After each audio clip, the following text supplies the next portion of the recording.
Sorry about the confusion on your lessons this morning.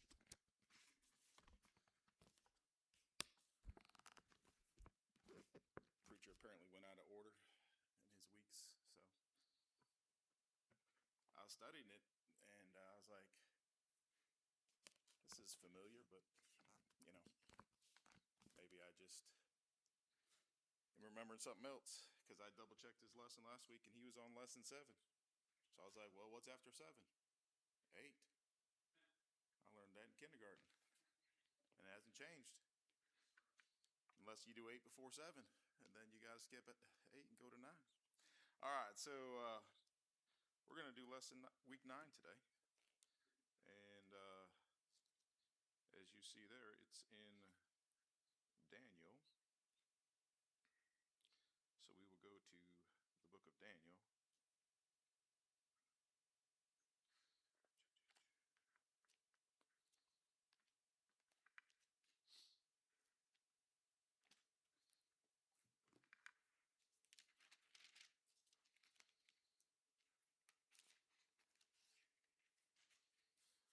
All right.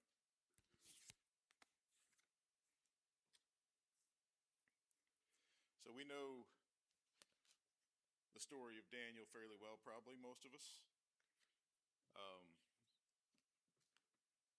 But we're going to review it and look at some of the lessons that we can learn. So as we know, Daniel's taken into captivity into Babylon, which Babylon being a picture of the world in the Bible has always been a source of comparisons for us to learn some lessons. But a little bit of the history there because of the timelines, but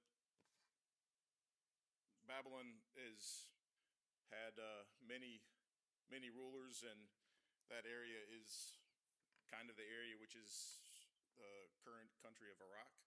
So even in our modern history, there are some pretty big figure names, Saddam Hussein and so forth, that come out of there. But in biblical times, we have kings like Sennacherib and Nebuchadnezzar that we hear about that waged war on the children of Israel. And this story here talks about Nebuchadnezzar, who was a particular ruler who was very enamored with himself and what he could do and his abilities and his power. So he, in history, he waged war on Israel several times. And one of those times he brought back some captives by the name of Daniel, Hananiah, Mishael, and Azariah. So we know the book of Daniel as the story of these gentlemen. Although for some reason, and I've always found it interesting, that we remember Daniel by his Hebrew name and his 3 compatriots by their Babylonian names for some reason. Whenever we talk about the story of who? Is it Shadrach, Meshach, and Abednego? Or is it Hananiah, Mishael, and Azariah? I don't know why we do that. Daniel is Daniel. We don't know him as Belteshazzar. But we know Shadrach, Meshach, and Abednego by their other names. Not part of the lesson, just an interesting thing that I've always kind of considered, that why we choose to remember them by their Babylonian names. But anyways, Nebuchadnezzar gives them the names of Belteshazzar, Shadrach, Meshach, and Abednego. You may know why he does that.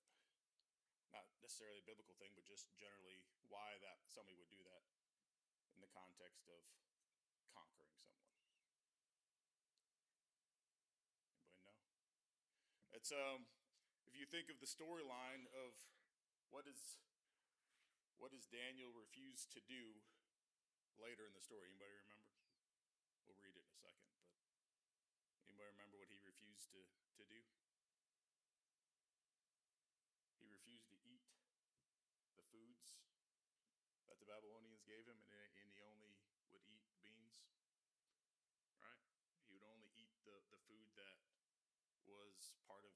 his belief and culture. So when when slaves were captured, part of what they would do would be change their names, right? Because if I change your name to a brand new name that you can't associate with where you came from, when I talk to you and call you your name, it's not gonna remind you of anything that ever happened before, right? You'll have a new name that you only associate with this place, and therefore help remove that, right?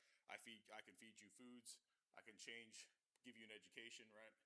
I can get you to kind of forget about what you used to have and kind of focus on what you have and change your identity and change your loyalties and change who you are, right? So that's what kind of the pattern. I'm not saying Nebuchadnezzar, that was something special for these guys. I'm sure that was done as a matter of practice by everyone that lived in those times. Because I mean, going forth and waging war and capturing prisoners wasn't a thing that only the Babylonians did, right? We know that happened throughout all times. And so part of what this is, we just kind of see it in this storyline that we read in Daniel, these few artifacts, but that's all part of a identity changing approach to try to keep people submissive, get them in line with what you're doing, so you don't have to worry about them always trying to be who they used to be or resist, kind of what Daniel was doing, right?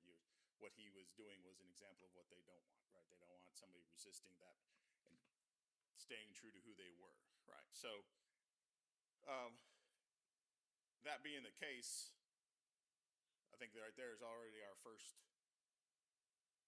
kind of thought on how we operate in the world, right? So Daniel went to Babylon and had to resist all of the things.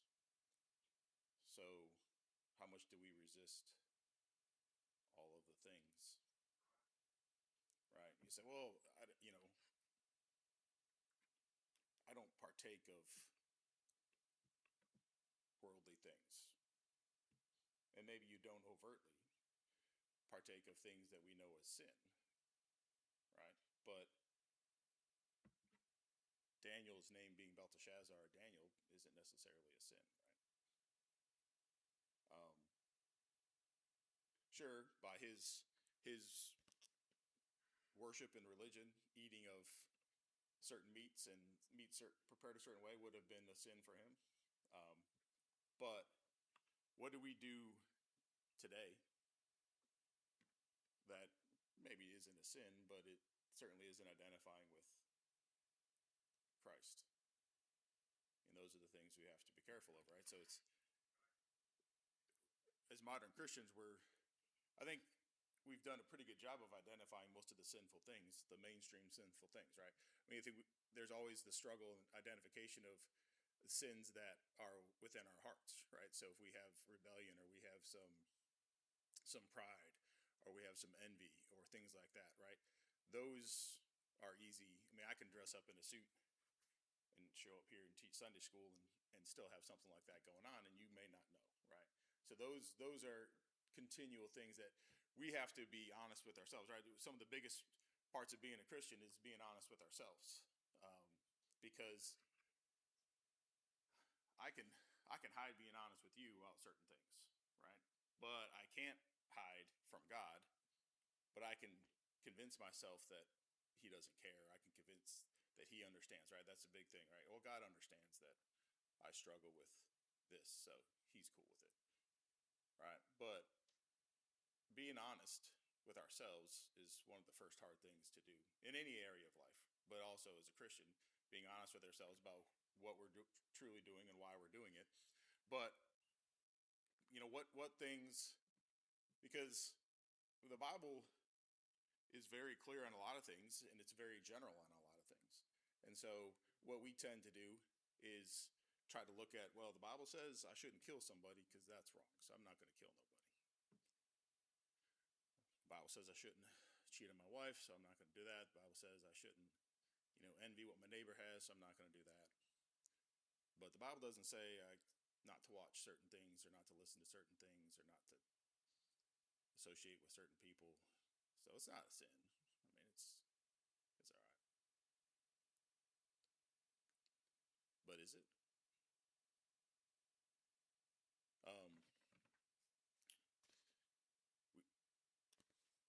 to watch our identity, right? And we have to watch what we allow ourselves to partake in that God doesn't want us to. Because again, if we're not honest about why we want to do something to ourselves, why do I allow this?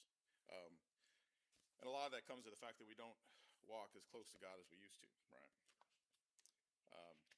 Or we should. But Nebuchadnezzar brought these young men in, right? So let's read chapter 1 here of Daniel. In the third year of the reign of Jehoiakim, king of Judah, came Nebuchadnezzar, king of Babylon, unto Jerusalem and besieged it. And the Lord gave Jehoiakim, king of Judah, into his hand with part of the vessels of the house of God, which he carried into the land of Shinar to the house of his God. And he brought the vessels into the treasure of the house of his God. All right, so the Lord gives the king of Jehoiakim into the hand of Nebuchadnezzar. So we see here that the Lord allowed this. The Bible's very clear here that he gave him over to him. So the king spake unto Ashpenaz, the master of the eunuchs, that he should bring certain of the children of Israel, and of the king's seed, and of the princes, children in whom was no blemish, but well favored, and skillful in all wisdom, and cunning in knowledge, and understanding science, such as had the ability in them to stand in the king's palace, and whom they might teach the learning and the tongue of the Chaldeans. And the king appointed unto them daily provision of the king's meat, and of the wine which he drank, so nourishing them 3 years, that at the end thereof they might stand before the king. Right, so right here we have, again, as I was mentioning earlier, we have a well-designed 3-year plan of changing their identity. Okay, and did he say, just go grab, the first 100 people you come across? No, he didn't, did he? He said, certain of the children of Israel, and of the king's seed, and of the princes, right? So he's very specific, and that specific group included the king's family and princes, right? So the people that were being groomed to rule in Judah probably had been well educated. Obviously, we see here, he went through here, skillful in all wisdom, cunning in knowledge, and understanding science. Right? So, again, well educated. The people that, if left with that group, would be the ones that would organize and lead anything that would happen in sort of a rebellion, or kind of underground remembering who they are and maintaining who they were, right? These were the people that would have led that. But he grabs them all and brings them to the king's palace, and for 3 years had a program so that they could stand before the king one day and be seen as part of the Chaldeans, part of the Babylonians, and to be brought into that ruling class. Right? So he erases the leadership of the people that he brought in that would tie them back to Israel, and retrains them. Right? That's the point. Retrains them to be part of the Chaldeans and part of the Babylonians. I don't know, you tell me, what do you think the devil has in the world today that he's using to retrain us? Internet, yeah. Social media. Our school system. Right, all these things.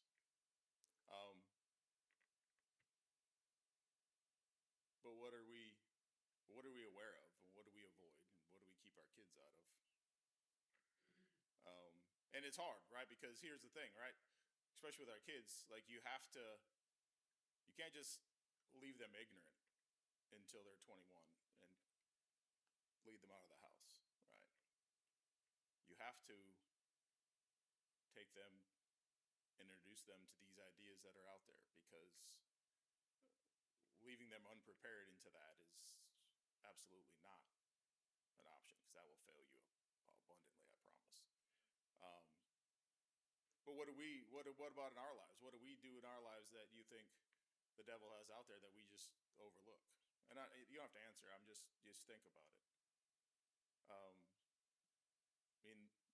If in fact there is a constant spiritual warfare that is happening, which I think most of us would agree the Bible indicates, and we would agree to,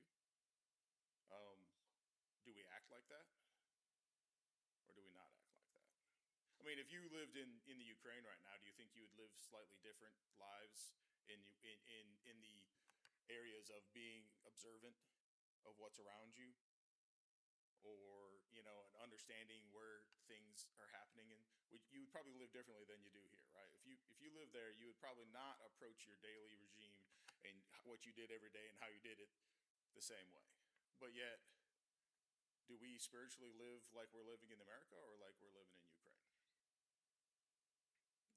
I think most of us. I mean, I'm me. I talked before. I'm telling you, none of the things I say up here, I'm not saying to you as much as I'm saying to me, because it happens. We get very living in a nation that hasn't openly persecuted Christians, although it is obviously becoming much and much less tolerant of us. But we still, as I taught last time I taught, we talked about Christians who are physically being hurt and killed across this world today. That's not happening here, but we still have a kind of a very relaxed approach to our Christianity, I think. But let's continue. All right, verse 6. Now among them were of the children of Judah Daniel, Hananiah, Mishael, and Azariah, unto whom the prince of the eunuchs gave names, for he gave unto Daniel the name Belteshazzar, and to Hananiah of Shadrach, and to Mishael of Meshach, and to Azariah of Abednego. But Daniel purposed in his heart that he would not defile himself with the portion of the king's meat, nor with the wine which he drank. Therefore he requested of the princes of the eunuchs that he might not defile himself. Now God had brought Daniel into favor and tender love with the prince of the eunuchs, right? So Daniel immediately, it sounds like, goes and says, hey, I'm not gonna do this. But we also see in verse 9 where it says, God had brought Daniel into the favor and tender love of the prince of the eunuchs. But verses like that kind of make me wonder how and why. Like, I know why, right? I guess we know why, the Lord had a plan for Daniel here in this situation. But how? I don't, just knowing people, sure, could it be like, oh, well, sometimes you meet somebody and there's like a connection. You just kind of instantly have a thing and, you get along, and could be. But I feel like he had given Daniel, had some interactions with this gentleman. Daniel had established himself as someone who was trustworthy, someone who was honest, someone who did what he was, did what was asked generally. Like I feel like that the way Daniel perceived himself and brought himself probably played into the situation some. Verse 10, the prince of the eunuchs said unto Daniel, I fear my lord the king, who hath appointed your meat and your drink. For why should he see your faces worse liking than the children which are of your sort? Then shall ye make me endanger my head to the king. Right, so he says, hey, like, I appreciate what you're saying, but the king told me to feed you the meat. And if I don't feed you the meat, when the time comes to stand for the king, you guys are going to look, essentially like twigs and not, full strapping young men. And then the king's going to cut my head off. So, I appreciate your stance, but my head is more valuable than your opinions. Is kind of what he's saying right here, right? So Daniel says to Melzar, whom the prince of the eunuchs had set over Daniel, Hananiah, Mishael, and Azariah, prove thy servants, I beseech thee, 10 days, and let them give us pulse to eat and water to drink, right? So it's just vegetables, beans, that kind of thing, right, to eat. So as much as it pains me to say, a nice little vegetarian meal. Without some good steak in it, but does anybody know why he didn't want to eat the king's meat? Just as a second by. It doesn't say here, but does anybody know why? There you go. Okay. So, because as we know, the children of Israel, it wasn't like they couldn't eat any meat, right? They had a prescribed set of meats that they could eat and a prescribed set of meats they couldn't eat. But I don't feel it's because it was pork necessary, right? We know they wouldn't eat pork. It wasn't necessarily that the king's meat was necessarily pork, but the meat that was served to this group was meat that had been sacrificed to idols, right? To the idols of Babylon. So he felt that was properly so, right? He should not eat that meat because it would have defiled him before the Lord. So that's why he's not eating this meat. So just in case anybody had run across that, you could assume maybe it was, pork, possibly, doesn't say, but I think more likely it was simply that it sacrificed to idols. We read that other places, and that holds up true, right? So again, an example of a way to stand up for your beliefs in a situation where it would be dangerous, right? So he says, hey, just give us vegetables and water. I don't want any wine. I don't want any of the meat that you've sacrificed to idols. Then let our countenances be looked upon before thee, and the countenances of the children that eat of the portion of the king's meat, as thou seest, deal with thy servants, right? So he says, hey, just give me what I want to eat, and you feed everybody else what you're going to feed them. And in 10 days, line us up, and if we look so much worse, then we'll do whatever you want, right? Which is a fair ask. He has 3 years to get this done, so 10 days isn't a big deal. So, verse 14, so he consented to them in this matter, and proved them 10 days. And at the end of 10 days, their countenances appeared fairer and fatter in flesh than all the children which did eat of the portion of the king's meat. So they were better nourished. It looks like they had more nutrition than the ones that ate of the king's meat. Then Melzar took away the portions of their meat and the wine that they should drink, and gave them pulse. As for these 4 children, God gave them knowledge and skill in all learning and wisdom, and Daniel had understanding in all visions and dreams. So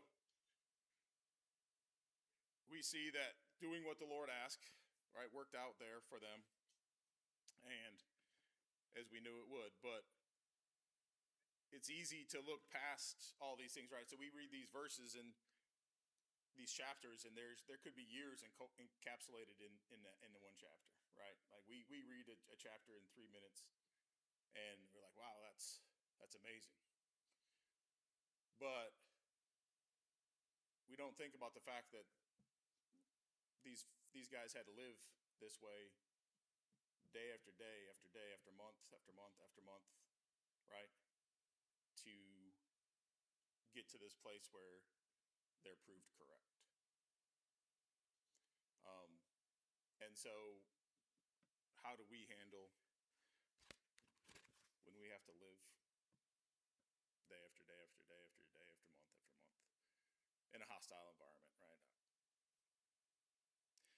All right, so point 1 in our lesson is the threat of the world. The threat of the world. The Bible tells us that we will battle the world, the flesh, and the devil. These are the enemies of the Christians. And as we see here in the book of Daniel, these are not new threats to God's people. So, as we kind of read this portion where we kick off the captivity of the children of Israel, and we kind of see where Daniel and his friends line up, we know, and we could read a lot. I don't want to spend a whole lot of time reading. I think most of us know, right? So we know in chapter 2, Nebuchadnezzar has a dream.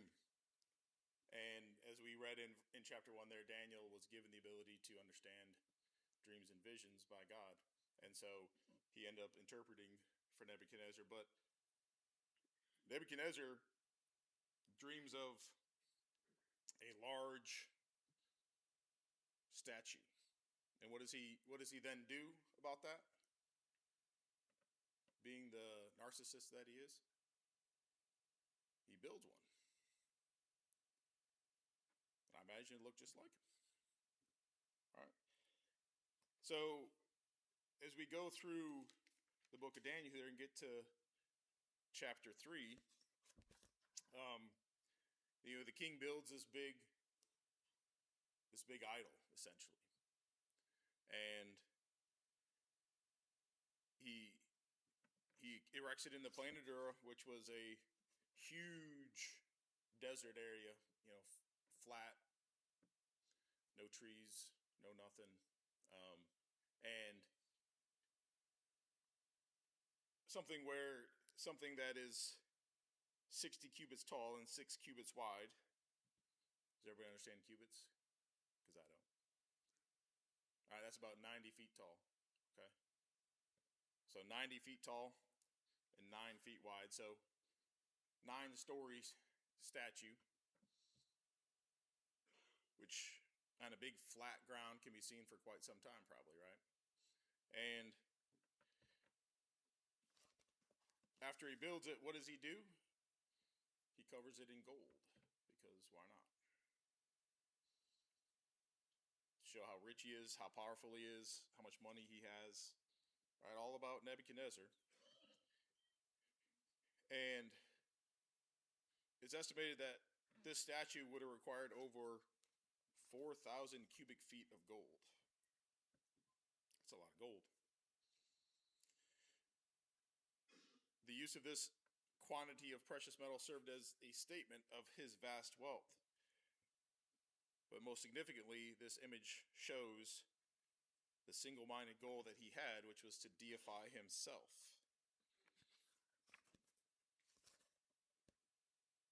In that chapter 2, when he had his dream of a great statue, he was represented as the head, as a king of kings. If we read in verse 37 of chapter 2, it says, "Thou, O king, art a king of kings, for the God of heaven hath given thee a kingdom, power, and strength, and glory."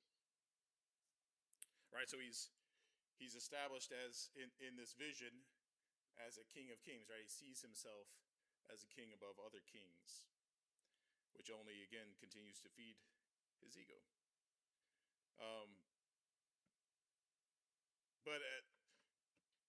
And it's kind of shown here because in this vision he only has a vision of a head, but he builds an entire body and statue of that head, to give it its prominence, right? As a king of kings, it's this head over all of this.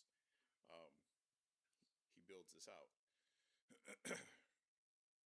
And if you're into numerology, well, there's a whole lot of 6s in this. All right, so we have a statue 6 cubits wide and 60 cubits tall, so a multiple of 6. 6 instruments are used to call the men to worship, and we know that 6 is the number of man, and obviously the number of the Antichrist we know is 666. So it's Bible has an interesting way of having its meanings laid out in numbers for you. So if it wasn't already clear from reading Daniel chapter 1 and chapter 2 that Nebuchadnezzar was very enamored with himself, it shows here. Self-deification is the essence of atheism. Although atheists today do not typically set up physical statues of themselves for worship, their rejection of God and his authority is a worship of self. They have determined that they can know right and wrong and serve as their own arbiters of truth. Although rejection of God's authority is nothing new, because it began in the Garden of Eden, as Satan convinced Eve that choosing herself was right for her, and she could be a god. All right, so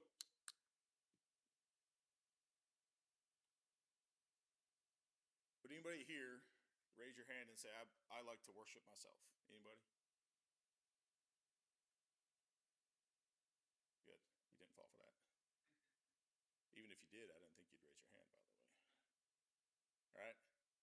So Nebuchadnezzar makes a pretty obvious statement that he wants to be worshipped, right, by building the 90-foot statue of himself. But Eve made a very subtle choice in the garden to worship herself. Right? So it's not just building 90-foot statues and showing the vast wealth that shows deification of yourself, right? It can be a simple choice of, well, God didn't really say we would die, right? I can just go ahead and eat that. It's not a big deal.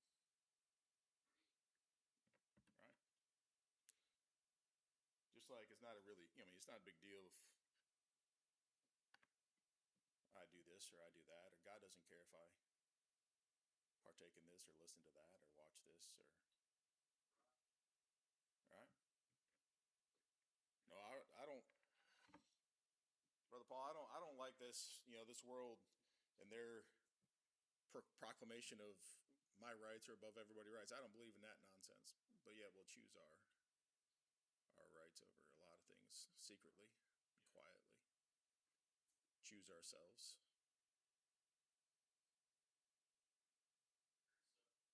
It is. And it's easy, right? As we said earlier, right? What do we have? I mean, let's be honest. I mean, I'm not as old as some folks in here. I'm not going to name any names or nothing or point anywhere, right? But I mean, even I was talking to who was that? Oh, my uncle called me the other day and he was talking about Rand McNally map books. I'm sure there's a bunch of people in here that can testify to using them for years. And I still think that's probably why divorce rates continue to go up, because couples no longer have Rand McNally maps to use as they navigate across the country for communication.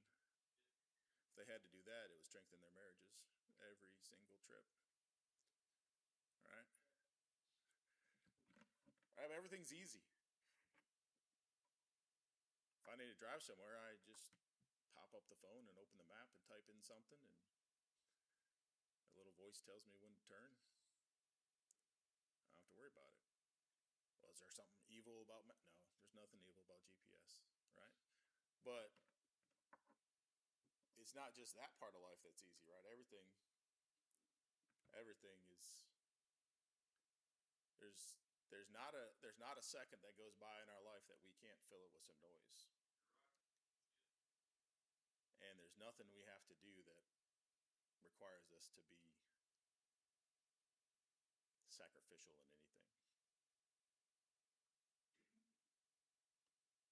And what does that do inadvertently?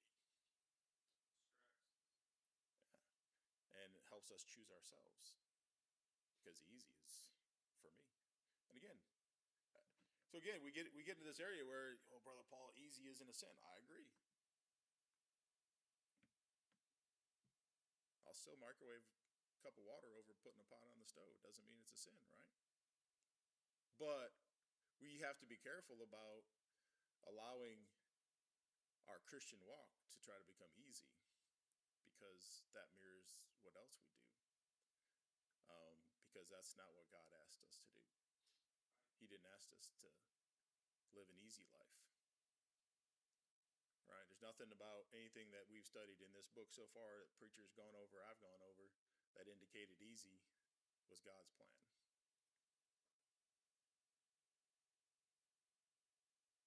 I mean, this is a lesson on faith, which we all need, but it's also a lesson on struggle. It's a lesson on pain and sorrow, and what we're willing to do to follow the Lord, right? So we have examples here of Daniel and his comrades and what they were willing to do to follow God. And not that anything necessarily in our life is massively wrong, but what's going to happen if a Nebuchadnezzar comes into your life at some point and challenges your walk with the Lord? And we've had the easy button pushed for so long that we struggle because it's not easy anymore. And I'd just rather take the easy path. Living for God isn't supposed to be easy. As American Christians, we forget that easily, because things are easy to do as a Christian, which is why we want to struggle to say that we want all our government to be Christian, which I'm not against. I'm not saying that's wrong, but it's why we get fooled by political parties, because they're quote unquote Christian. And I hate to tell you, there ain't nothing Christian about any political party that exists today. Okay? Not saying that everybody in one party or the other is evil and bad people, but don't ever associate a secular political entity with our ever-loving Savior who died for us, because I promise you that political entity has nothing in its designs about you that have anything to do with God. Okay. But as Christians, we have to be careful, and I'm already pushing time, it looks like, so we're going to wrap up here. But let's leave today with what's our everyday life? How are we making choices as Christians? Okay. And again, what are we allowing in our life that is wrong, that we just kind of overlook because we think it's, God understands. And again, I'm not saying it's, you're breaking one of the 10 Commandments. There's plenty of things in this world. The Lord wrote his book to cover a lot of generations and a lot of situations, right? He's not going to list everything in there as this is right and this is wrong. And part of what we have to do is we have to be living our daily life and walking with him so he can indicate to us when we're going wrong. And many times it's not easy, right? That daily walk gets tedious after a while because there's no easy button for it. And we've been conditioned for easy in today's world. Everything in our world is about easy except the Christian walk. And so we have to be careful with that. All right, let's pray. Father, thank you for the time we have today. Father, thank you for this lesson and thoughts on Daniel. Help us, Lord, to take a look at our lives and see where we could bolster our walk with you, where we can stop choosing easy, where we can stop deifying ourselves in little ways that are making our walk with you impossible. Father, just ask you to be with the services the rest of this morning and tonight. Father, just ask that you guide and direct in every situation and every message and in every song. Help us bring us back to our place tonight. Guide and direct us throughout this week, Father, in Jesus' name.